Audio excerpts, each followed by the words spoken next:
खरं तर आज 31 मार्च आणि 31 मार्च पूर्वी कर्ज भरा असं अजितदादा पवारांनी इशारा दिला आणि दुसऱ्या बाजूला लगेच बँकांनी नोटिसा काढल्या आहेत। म्हणजे एका कट कारस्थानाचा एक भाग आहे का काय असा संशय आता शेतकऱ्यांना यायला लागलेला आहे। वास्तविक पाहता गेल्या अनेक वर्षापासून राज्याचं अर्थ खातं हे अजितदादा पवारांच्याकडे आहे। असं असताना त्यांना राज्याच्या आर्थिक स्थितीची खडानखडा माहिती असताना जेव्हा विधानसभेच्या निवडणुका चालू होत्या त्यावेळी महायुतीचा जो जाहीरनामा झाला त्या जाहीरनाम्यामध्ये महाविकास आघाडी 3 लाखापर्यंतची कर्ज माफ करते तर आम्ही 7-12च कोरा करू अशा प्रकारचं आश्वासन का दिलं हा पहिला प्रश्न। दुसरी गोष्ट एवढंच करून ते थांबले नाहीत तर केंद्र सरकार शेतकऱ्यांच्या शेतीमालाला जो हमीभाव जाहीर करेल त्याच्यावर 20% आम्ही जादा अनुदान देऊ अशी घोषणा त्या जाहीरनाम्यामध्ये केली। आणि आज स्थिती अशी आहे की हरभरा खरेदी करायला सरकार तयार नाही, सोयाबीन खरेदी थांबलेली आहे, हमीभावापेक्षा 1200 ते 1300 रुपये क्विंटलला कमी घेऊन शेतकरी आपला सोयाबीन विकायला लागलेला आहे। मग अशा पद्धतीनं एका बाजूला शेतकऱ्याला आर्थिक अडचणीत टाकायचं, कांद्यावर निर्यात शुल्क का लावता हे विचारायची हिंमत सरकारमध्ये नाही, त्यामुळं कांदा उत्पादकांचं वाटोळं झालं। साखर निर्यातीला बंदी घातली, ऊसाला म्हणावा तेवढा अपेक्षित भाव मिळाला नाही। आणि मग एका बाजूला केंद्र सरकारला जाब विचारायची तुमच्यामध्ये हिंमत नाही, राज्याची आर्थिक स्थिती वाईट आहे, तर मग न झेपणारी आश्वासनं तुम्ही देताय का हा पहिला आमचा सवाल आहे। आणि त्यामुळं आता आश्वासन दिलेलं आहे तर ते पाळावं लागेल। ह्या बँकांनी नोटिसा काढल्या असल्या तरी नोटिसा घेऊन येणाऱ्याला शेतकरी चोप दिल्याशिवाय राहणार नाही त्याची मला खात्री आहे। कबूल केलंय तर आता बऱ्या बोलानं शेतकऱ्यांचा 7-12 कोरा करा, आम्हाला बाकीचं काही माहिती नाही।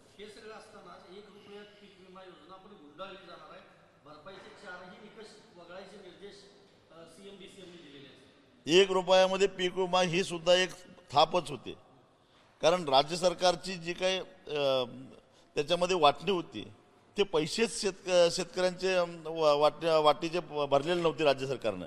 आणि यामुळं खरीपाचा सीझन संपून रब्बी संपली तरी सुद्धा अजून शेतकऱ्यांना विमा मिळालेला नाही। आणि अशा परिस्थितीमध्ये आता ही योजनाच गुंडाळायची आणि आता त्यांनी आत्तापर्यंत विमा कसा मिळायचा तर व्यक्तिगत शेतकऱ्याचं नैसर्गिक आपत्तीमुळे नुकसान झालं तर त्याचे पंचनामे होऊन त्याला विमा संरक्षित रक्कम मिळायची। पण आता त्या सर्कलमधला उंबरठा उत्पन्न गृहीत धरून शेतकऱ्यांना विम्याची रक्कम दिली जाणार आहे असं नवीन धोरण त्यांचं यायला लागलेलं आहे। याच्यामध्ये विमा कंपनीचे अधिकारी, महसूल आणि कृषी खात्याचे अधिकारी हे मिळून संगनमत करून शेतकऱ्यांचा विमा टाळणार आहेत। आणि पुन्हा एकदा सरकारनं विमापोटी भरलेल्या पैशावर विमा कंपन्यांच्या साथीनं सरकार मान्य दरोडा पडणार आहे, हाच याचा अर्थ आहे।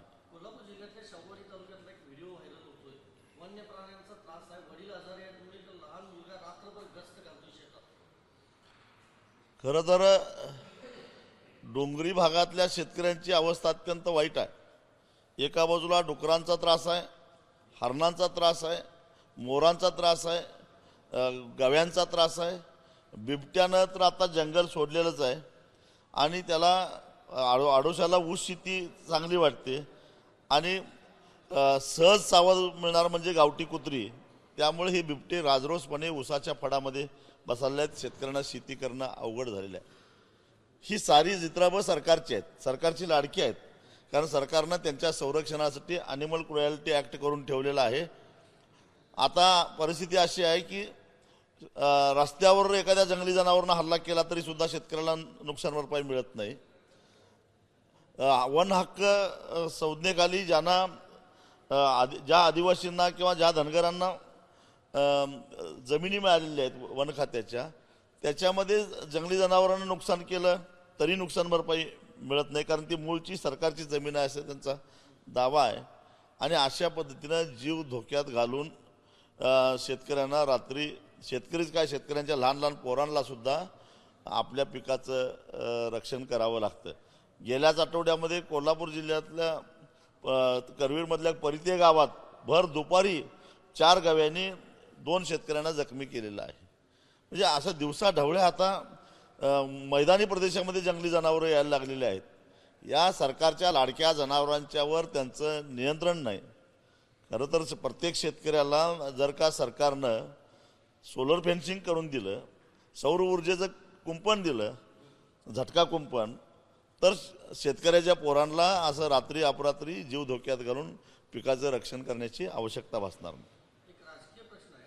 काल पंतप्रधान नागपूरला गेले होते सर, आणि त्यानंतर त्यांनी दीक्षाभूमीलाही भेट दिली आणि इकडं संघाच्या कार्यालयालाही भेट दिली.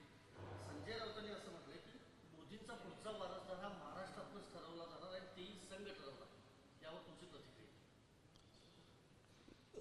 मला माहीत नाही त्यांचा वारसदार कोण असणार आहे. मुळामध्ये त्यांचं मन अजून पंतप्रधान पदावर भरले का नाही हेच माहीत नाही. अजून ते आधी म्हटले 75 वर्षानंतर भाजपनं धोरण ठरवलेलं होतं की रिटायर व्हायचं, पण ते रिटायर लवकर होतील असं काय वाटत नाही. एक मुद्दा हा आहे की भाजपच्या एवढ्या राज्यामध्ये सरकार आहे आणि सातत्यानं सांगतात की भाजप अध्यक्ष पुढच्या 15 दिवसामध्ये जाहीर होईल. यांना अध्यक्ष का मिळत नसावा? खरं तर